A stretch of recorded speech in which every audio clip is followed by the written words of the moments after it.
I plant zinnias in my garden. They're an annual, and I have to do them every year, but you can plant them from seed and they grow quite beautifully. But I like them because they attract butterflies, and I think that's an important part of any garden. They're very colorful, and that's what attracts the butterflies. So we're going to make them colorful by adding some extra color to the paper. I've chosen a yellow one, but they come in such striking royal blue, red, pinks, even a chartreuse green that would be just as lovely. And I'm going to go ahead and just shade that inner part of the petals with some red. I'm working on my non-stick mat so I don't get any of these onto the molding mat. We're going to take this one and we're going to put it right in the center there. And I'm going to use, you can use the smaller or the larger. I like the smaller because it really gets a nice definition. And again, this has got very narrow lineage to it there. So you want to pull from the outer edge to the center on all the different petals of this flower.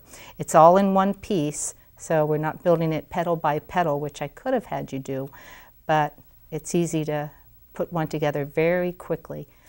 And as someone said, it's like getting two flowers in one, where you see the little florets in the center.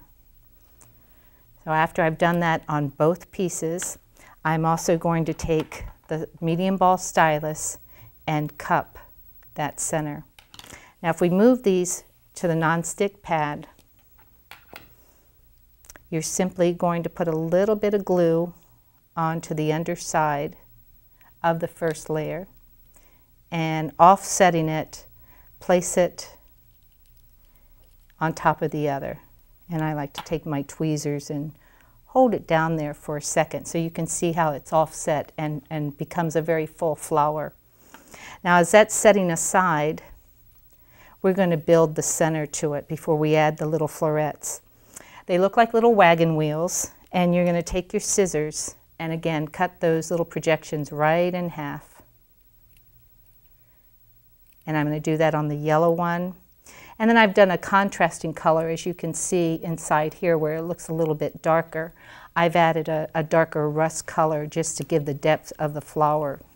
So after you've cut all the projections in half, let's move them onto the molding pad and use, for the smaller one, I use the small end of the stylus that comes in the toolkit, and I'm pressing down to get it to cup up.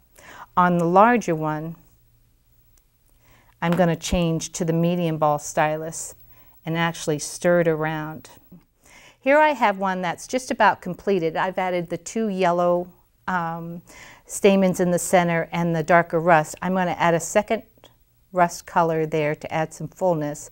I'm going to place it in the center and just press down on it so it adheres to the flower.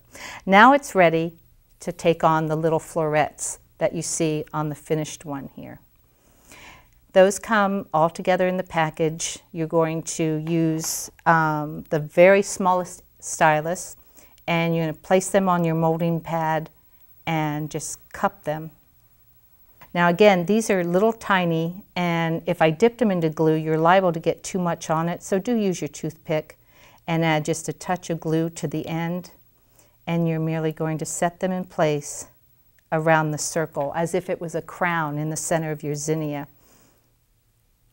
Once they're all together, if you want to add the detail that I have done on the finished one here, if you can see the little bit of the green dot, I've used the paper pen with the needle adapter to it.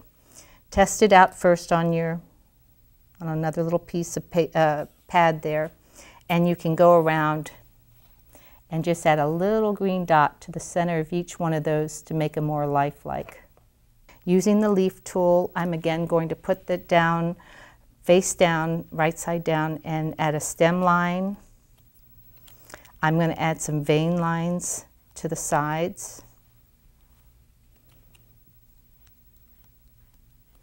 And then you can bend up on that stem line with it facing you.